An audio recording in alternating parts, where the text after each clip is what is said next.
तुमचं सर्वांचं चॅनेलमध्ये स्वागत आहे। आज आपण पाहणार आहोत उकडीचे मोदक। त्यासाठी मी घेतले आहे 1 वाटी तांदळाचं पीठ, 1 वाटी नारळाचं सव, ज्याची सालं काढून मी त्याचा मिक्सर ग्राइंडरमध्ये बारीक करून घेतला आहे। साधारणतः एक अर्धी वाटी गूळ, गार्निशिंगसाठी मी वापरलेले आहे बदाम आणि काजूचे काप, थोडंसं केसर, इलायची पावडर आणि 2 चमचे दूध आणि चवीसाठी मीठ। तर चला सर्वात अगोदर आपण उकड बनवायला सुरुवात करूया। त्यासाठी मी 1 वाटी पाणी घेतलेले आहे।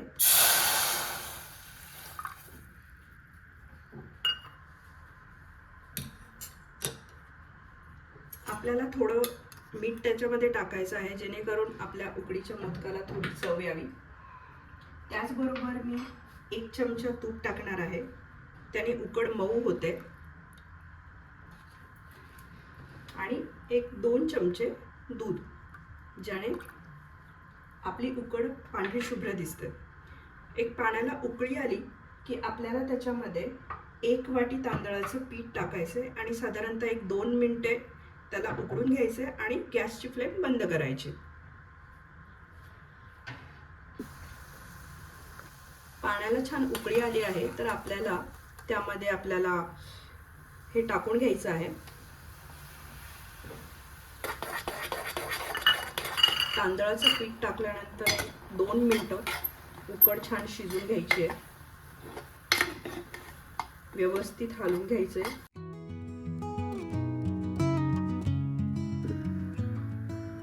उकड छान मिक्स झालेली आहे तर मी आता गॅसची फ्लेम बंद करून 10 मिनिट साधारणतः ही उकड अशीच ठेवायची जेणेकरून ती वाफेमध्ये शिजेल। साधारणतः 10 मिनिटांनंतर मी ही उकड एका ताटामध्ये काढून घेतलेली आहे आणि आता ही छान आपल्याला मळून घ्यायची आहे।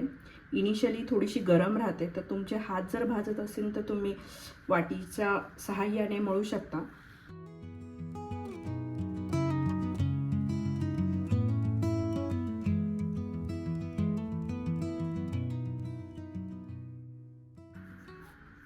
तुम्ही बघू शकता उकड किती छान झाली आहे। अशी मऊसूत झाली पाहिजे उकड, तर आपले मोदक छान होतात, नाहीतर मोदक फाटायला सुरुवात होते।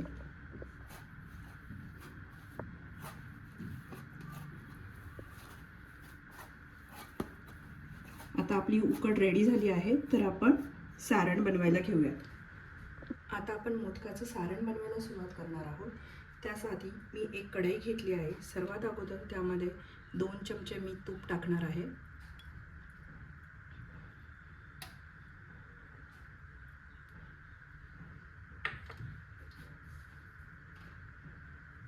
त्यानंतर 1 वाटी नारळाचा चव टाकून घेणार आहे, जो की आपण ऑलरेडी करून घेतलाय।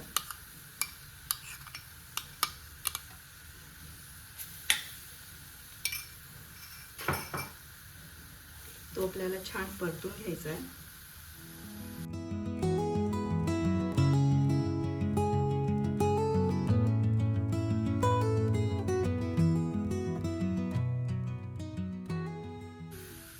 आता आपण त्यामध्ये थोडेसे ड्रायफ्रूट टाकणार आहोत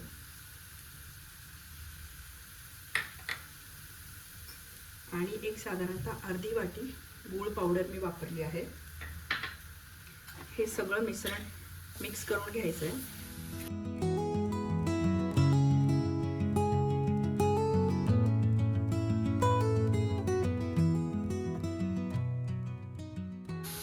आपल्याला साधारणतः हे मिश्रण गुळाचं जे पाणी आहे ते दिसेल असं होईपर्यंत मिक्स करून घ्यायचं आहे।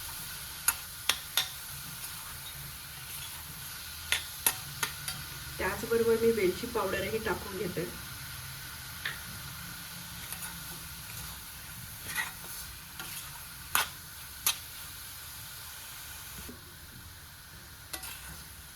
तुम्ही बघू शकता मिश्रणाला खूप छान कलर आला आहे आणि आपल्याला याच्यामध्ये गुळाचं पाणीही दिसत नाही। आता आपण गॅसची फ्लेम बंद करून हे मिश्रण एका बाउलमध्ये काढून घेऊयात। आपली उकड आणि मोदकाचं सारण तयार आहे, तर चला आपण मोदक बनवायला सुरुवात करूयात। मोदक बनविण्यासाठी आपल्याला सर्वात अगोदर पारी करून घ्यायची आहे। त्यासाठी मी एक गोळा घेतला आहे आणि त्याला पिठी लावली आहे, जेणेकरून तो माझ्या हाताला चिकटणार नाही. पारी करताना अंगठ्याचा वापर करून अलगदपणे आपल्याला ही सर्व साईडनी एकसारखी करून घ्यायची आहे. कुठेही ही जाड राहता कामा नये. हळुवारपणे आपल्याला ही पारी व्यवस्थित करायची आहे.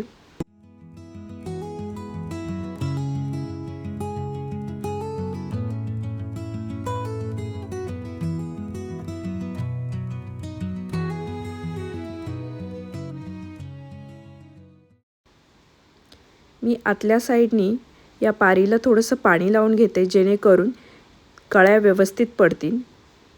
आणि त्यानंतर आपल्याला हळुवारपणे सर्व कळ्या पाडून घ्यायच्या आहेत. तुम्हाला जेवढ्या शक्य असतील तेवढ्या तुम्ही कळ्या पाडा.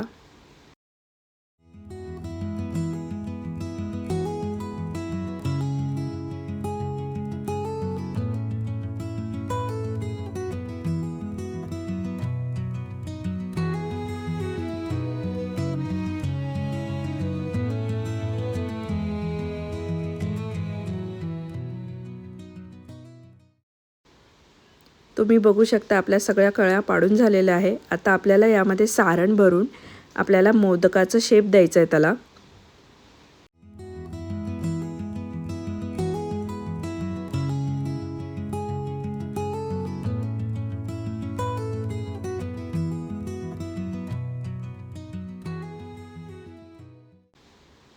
आपल्याला हळुवारपणे प्रेस करत हा मोदक गोल गोल फिरवायचा आहे आणि सर्व कळ्या एका साईडला झुकून घ्यायच्यात, जेणेकरून तो मोदक दिसायला छान दिसेल आणि कळ्याही एकसारख्या दिसतील. आणि हळुवारपणे प्रेस करत आपल्याला हा मोदक जॉईन करून घ्यायचा आहे.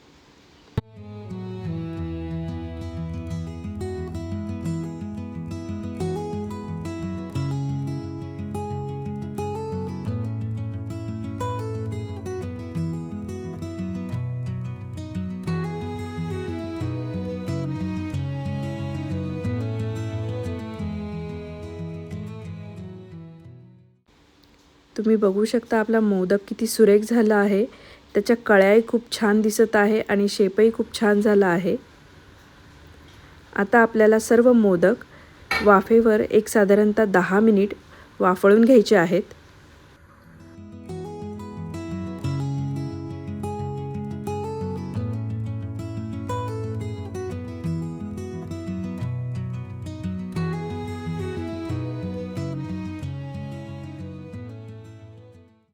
आपले मोदक तयार झालेले आहेत, तर आपण आता सर्विंग बाउलमध्ये काढून घेऊयात.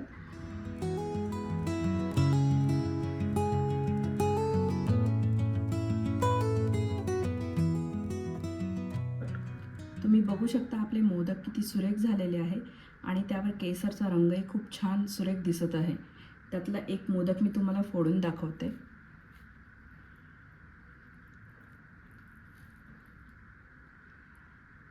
किती छान झालेलं आहे. तुम्हाला जर ही रेसिपी आवडली असेल तर नक्की करून पहा आणि हो, लाईक, शेअर आणि सबस्क्राईब करायला विसरू नका. धन्यवाद.